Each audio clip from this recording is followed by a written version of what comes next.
Hi guys, hope you're doing well. Today we'll see exactly how to avoid hidden endocrine disruptors. Because nowadays, endocrine disruptors are everywhere and you are exposed to them in ways you don't even think about. So make sure to watch till the end. The first unknown way in which you are exposed to endocrine disrupting chemicals is in tea and coffee. In the tea and coffee you drink each and every day, there are microplastics that come from several sources. It has been proven that during the past 8 years, the plastic percentage of your brain has increased by 50%, which results in a total of 0.5% of your brain weight. And you may say, like, it's not that much, 0.5% of your brain. But we're talking about plastic, real plastic. And what's even more alarming is that there are also plastic particles in your testicles, in your ovaries if you're female, and in your liver. So we'll see all the reasons why there's microplastics in your coffee. Firstly, when you take coffee from the vending machine or at home, the cup often contains plastic and you don't know it. You're like,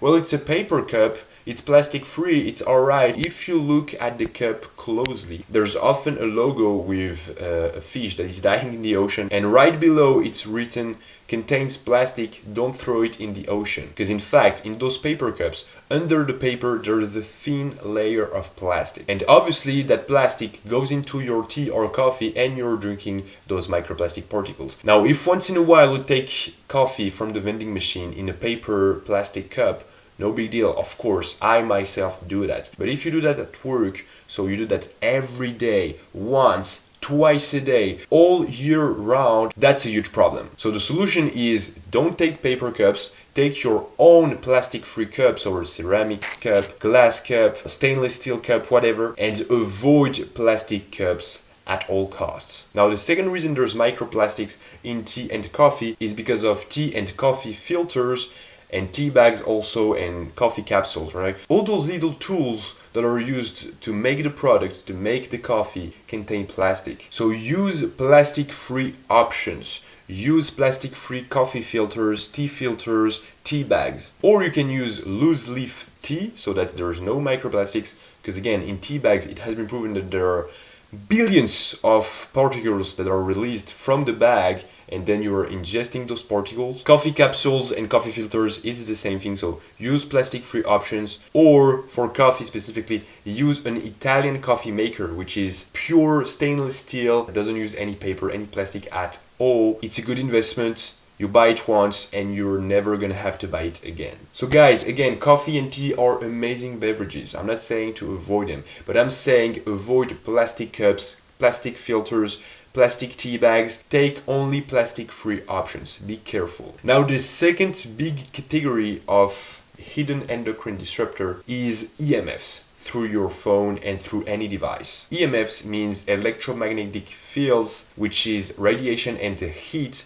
coming from the device. Those radiations are not natural, right? We've been living in the woods for millions of years, and the majority of human history we've been living without EMFs, without radiations, with nothing close to us. And right now, it's been 100, 200 years that we are constantly blasting EMFs everywhere. It has been shown that excessive EMF exposure destroys your testicles, destroys your reproductive system in general. It lowers your testosterone levels. It's just harmful in so many ways that it's a real concern. So the solution is pretty simple. Each time there's a phone close to you, or a tablet, or a laptop, turn the Wi-Fi and the Bluetooth off if you're not using them. And even better, if you want to really turn off all the radiations, you put the airplane mode. And yes, you can activate the airplane mode even on your laptop. Most people don't know it, but it's possible. During the night, if there's a device in your room, as you won't be using it during the night, always put the airplane mode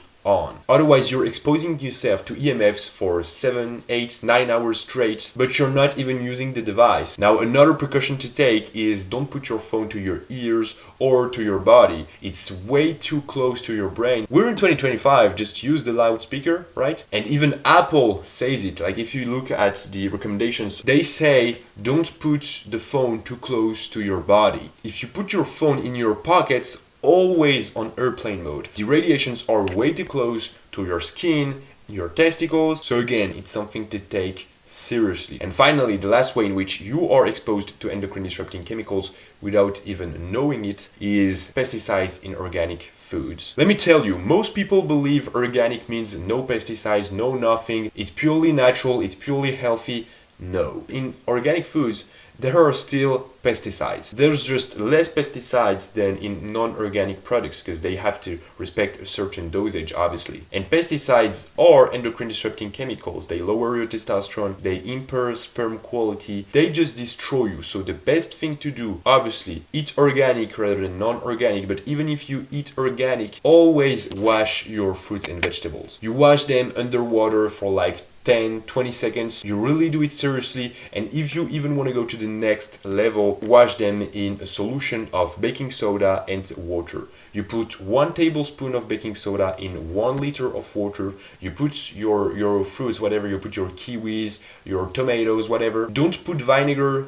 Some people even put vinegar, but the problem is vinegar is acid, so it's going to neutralize the baking soda, making it less effective. You wait like 10-15 minutes. It has been proven by real studies to remove 95% of the pesticides in the skin. So guys, always wash your fruits and vegetables, even if they are organic, even more if you are eating them with the skin, like fruits for example. Some people may ask, isn't peeling more effective? Well, actually, peeling is obviously more effective because you remove the skin, so you remove all the pesticides with the skin. But the problem with that is that in the skin, there are bioactive compounds that are healthy. For example, in cucumber, part of the skin contains vitamins and minerals. But as there are pesticides, you want to remove all those pesticides by washing it, and even better, putting it in baking soda and water. So to recap guys, nowadays we're exposed without even knowing it to endocrine disruptors, mainly microplastics in tea and coffee. Then there's EMFs through your watch, through your phone,